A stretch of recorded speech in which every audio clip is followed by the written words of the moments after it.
Two be honest, আমি যদি ওনাদেরকে আগে থেকে না চিনতাম, 20 জন হলে প্রথম একদিন আইসা যত ঘন্টাই আমার শুনেন, আমি ওনাদের নামও মনে রাখা কঠিন আমার জন্য। কারণ 20 জন নতুন মানুষ।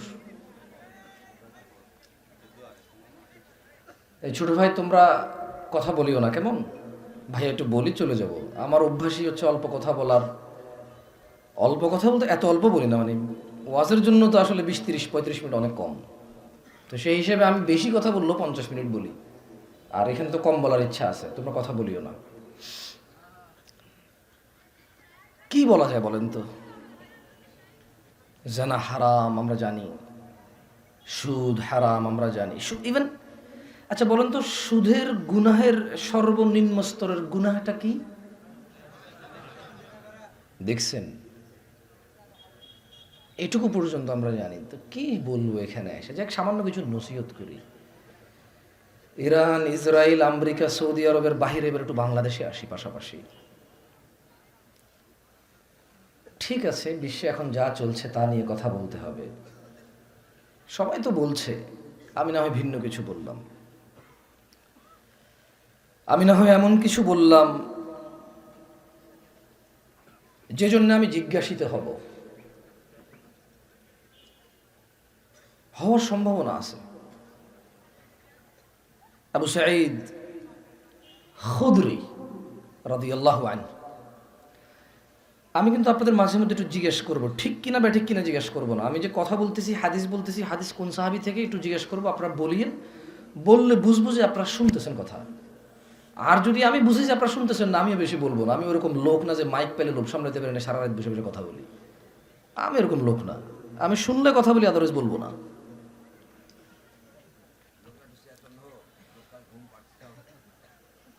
সাহাবীর নাম কি?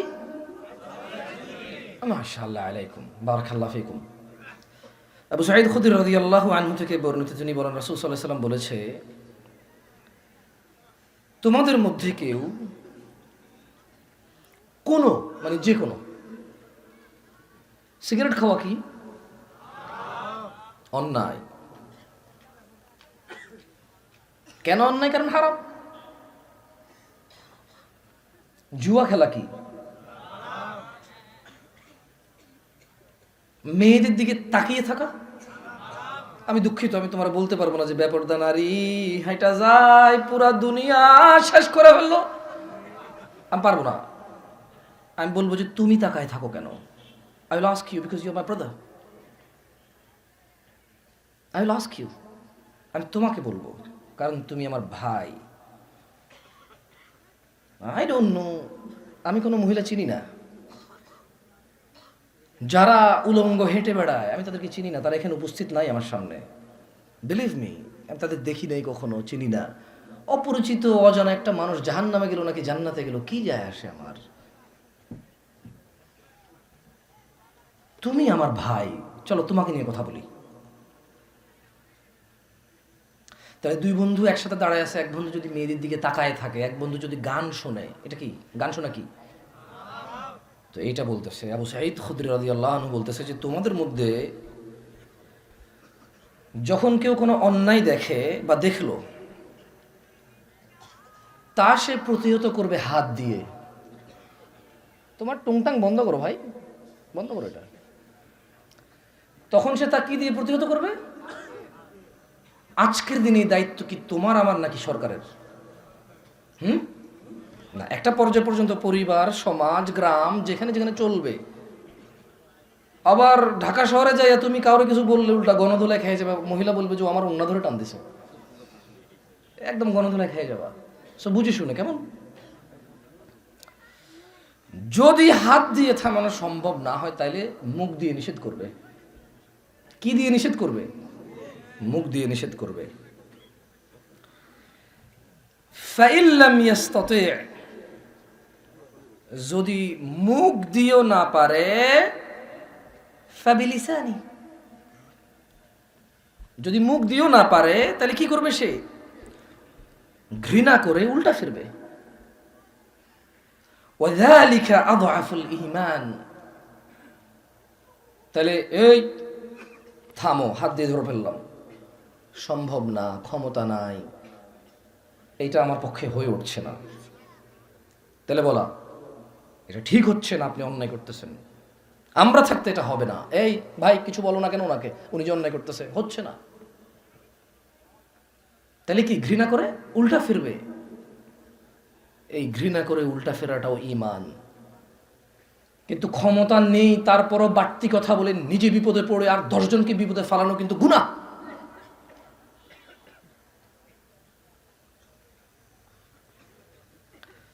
তো এখানে ওয়াজ মাহফিলে অধিকাংশ শ্রোতা বোঝে যে এইটা, আমি আসলে এখানে এই বিষয়ে কথা বলতেছি না, আমি অল ওভারঅল বাংলাদেশের ওয়াজ মাহফিল নিয়ে কথা বলতেছি, ইনক্লুডিং এটাও।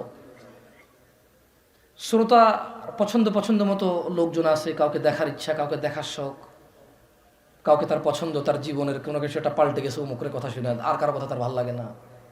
বক্তা হয়ে গেছে প্রেমিকের মতো এখন, আমি অমুকরে ভালোবাসি, বাকি কাউকে ভালোবাসি না। আরে ভাই, বক্তা, লেকচারার, দায়ী, খতিব প্রেমিকা না তো যে তোমার জন্য মানে চরিত্রহীনের দাবি তুলবে যে সবার বক্তব্য শুনলে। আবুল আব্বাস সাহেল ইবনে সাঈদ আস-সাঈদী রাদিয়াল্লাহু আনহু থেকে বর্ণিত, তিনি রাদিয়াল্লাহু আনহু বলেন, রাসূল সাল্লাল্লাহু আলাইহি ওয়াসাল্লাম বলেছেন, এক ব্যক্তি নবী সাল্লাল্লাহু আলাইহি ওয়াসাল্লামকে নবী সাল্লাল্লাহু আলাইহি ওয়াসাল্লামের কাছে উপস্থিত হয়ে বলল, হে আল্লাহর রাসূল, আমাকে এমন কাজ বলুন যা করলে আল্লাহ আমাকে ভালোবাসবে, মানুষও আমাকে ভালোবাসবে। বলেন তো সে কি জানতে চাইছে?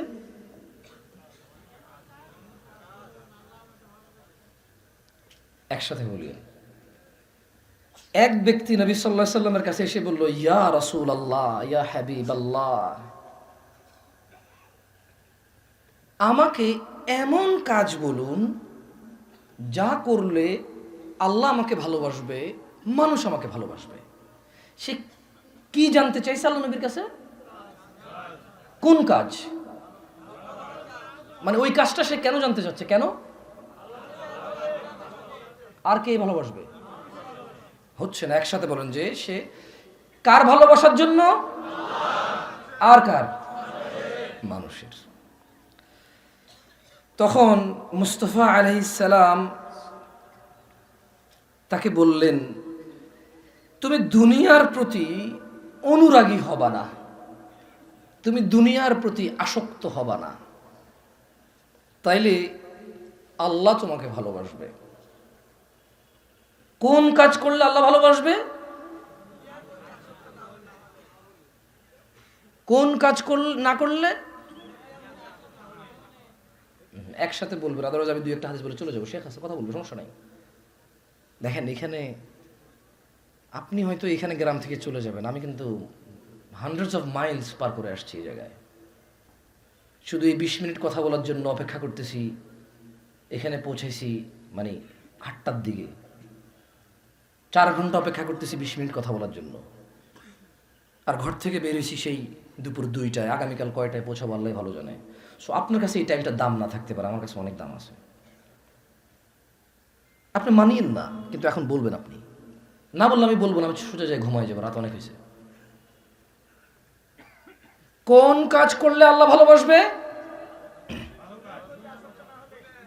খেয়ে ফেলছেন, দেখছেন সারাদিন ইসরায়েল আর আমেরিকা, সৌদি আরব সুন্দর সুন্দর সব খেয়ে ফেলছেন।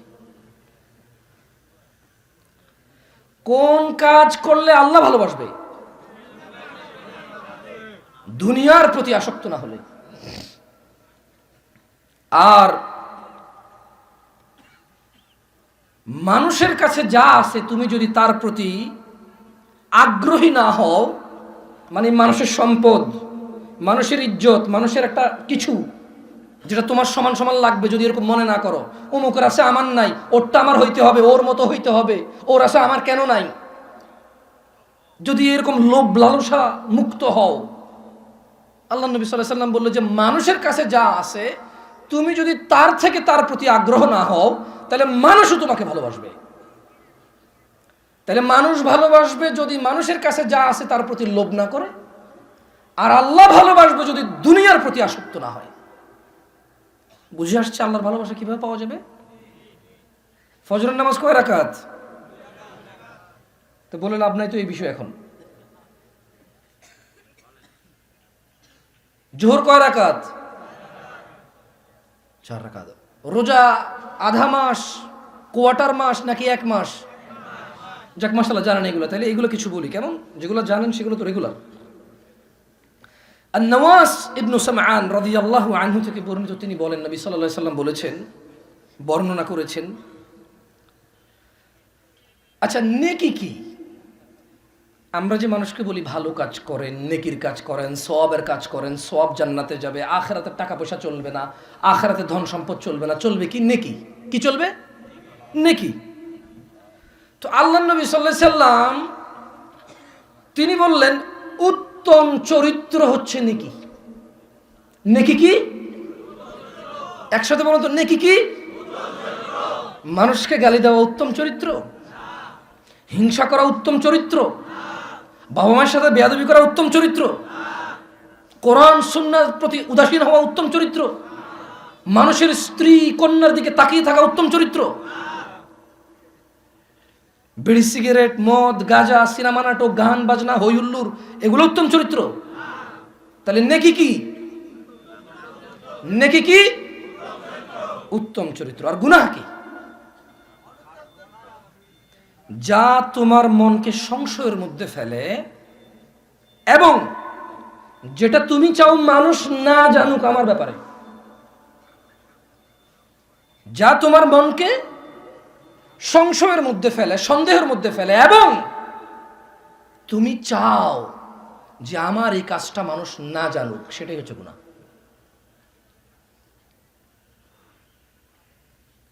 ছোট্ট একটা 12 বছরের মেয়ের বাবা সিনেমায় একটা 12 বছরের মেয়েকে উলঙ্গ নাচতে দেখে খুশি পায়, তৃপ্তি পায়। 16 বছরের 15 বছরের যুবতী মেয়ের বাবা মাদ্রাসা স্কুলে প্রয়োজনে ঘর থেকে বের হওয়া মেয়েটার হাঁটার দিকে তাকিয়ে থাকে, আর ওর হাঁটে কেমনে, চলে কেমনে, বসে কেমনে, এগুলো অবজার্ভ করে বসে বসে। অথচ ওর ঘরেই 15 বছরের কন্যা আছে, ওর ঘরেই 15 বছরের 16 বছরের বোন আছে ওর।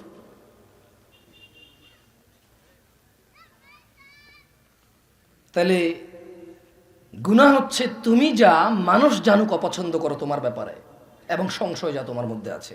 আর নেকি হচ্ছে উত্তম চরিত্র। আবু মালিক আল হারিস ইবনে আশিম আল আশআরি রাদিয়াল্লাহু আনহু থেকে বর্ণিত, তিনি বলেন নবী সাল্লাল্লাহু আলাইহি সাল্লাম বলেছেন, আমি আসলে এরপরে আরেকটা হাদিস বলে আমার বক্তব্য শেষ করবো। ফয়দুল শেখ আবু বকর জাকারিয়া হাফিজাহুল্লাহ আছেন। দেখেন একটা কথা আপনাকে বলি, ধরেন এখানে রুই মাছ 1 কেজি ওজনের একটা আছে, একটা কাতলা মাছ আছে 1 কেজি ওজনের, একটা ইলিশ মাছ আছে 1 কেজি ওজনের। আপনাকে যদি বলে 3টা থেকে কোনটা নিব, আপনি কোনটা নেবেন? মাশাআল্লাহ। আপনাকে যদি বলে যে এইখানে একটা জমি আছে 2 গন্ডা, আর একটা জমি আছে 4 গন্ডা, আর একটা জমি আছে 8 গন্ডা, 3টার যে কোনো একটা নিতে পারবা, কোনটা নিবা? আপনি কোনটা নেবেন? মাশাআল্লাহ। কিন্তু হুজুরের ক্ষেত্রে আপনার জামশেদ মজুমদার লাগবে বেশি। তাহলে ইলমের সাথে ধোঁকা, নিজের উপরে নিজের জুলুম, কাকে প্রাধান্য দিবেন এই সিদ্ধান্তে নিজের মন মানিকে প্রাধান্য দেওয়া।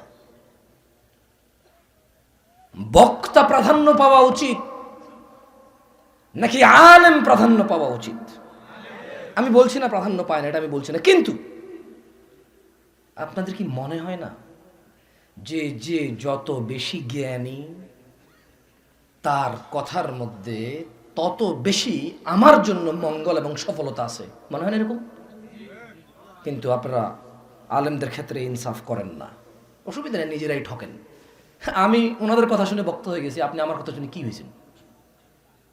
আমি ওনাদের বই পড়ে এখানে এসে বক্তব্য দেই, আমি ওনাদের লেকচার শুনছি ছোটবেলা, এরপরে বই পড়ছি ওনাদের অনেক, এখন এসে কথা বলতেছি আলহামদুলিল্লাহ। আমি তো গত 12 বছর কথা বলি, আমার বক্তব্য শুনে কে বক্তা হয়েছে, আমি কি লিখছি, কোথায় আমার বই, কে পড়ছে আমার বই, কি হয়েছে আমার পড়া লোকে, আমি জানি না। হয়তো সামান্য কিছুক্ষণ মানুষের রিয়েলাইজেশন আসে যে এই ভুল থেকে বের হওয়া উচিত, ওই ভুল থেকে বের হওয়া উচিত। যাই হোক, আল্লাহ আমাদেরকে বুঝার তৌফিক দান করুক। আমি এটা হাদিস বলবো, হাদিসের মধ্যে এটাই আমার শেষ হবে এবং এরপর আমি বক্তব্য ছেড়ে দেব। আন আবি আব্দুল্লাহ জাবির ইবনে আব্দুল্লাহ আল আনসারী রাদিয়াল্লাহু আনহুমা আন্না রাজুলান سأل رسول الله صلى الله عليه وسلم فقال আবু আব্দুল্লাহ জাবির ইবনে আব্দুল্লাহ আল আনসারী রাদিয়াল্লাহু আনহু থেকে বর্ণিত, তিনি বলেন আন্না রাজুলান, এক ব্যক্তি, কয়জন? সাআলা রাসূলুল্লাহ সাল্লাল্লাহু আলাইহি ওয়াসাল্লাম, আল্লাহর নবী সাল্লাল্লাহু আলাইহি সাল্লামকে জিজ্ঞেস করলেন। ফাকাল, সে আল্লাহর নবী সাল্লাল্লাহু আলাইহি সাল্লামকে জিজ্ঞেস করলেন, আরাআইতা ইযা সাল্লাইতাল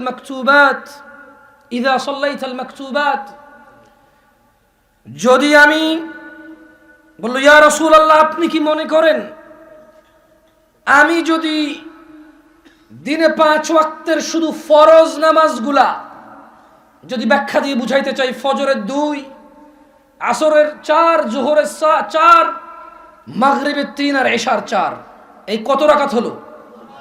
কত? সে বলল, লোক আয়েশা, কাকে জিজ্ঞেস করছে? কাকে? তাবলীগি জামাতের আমিরকে, জামাতে ইসলামের আমিরকে?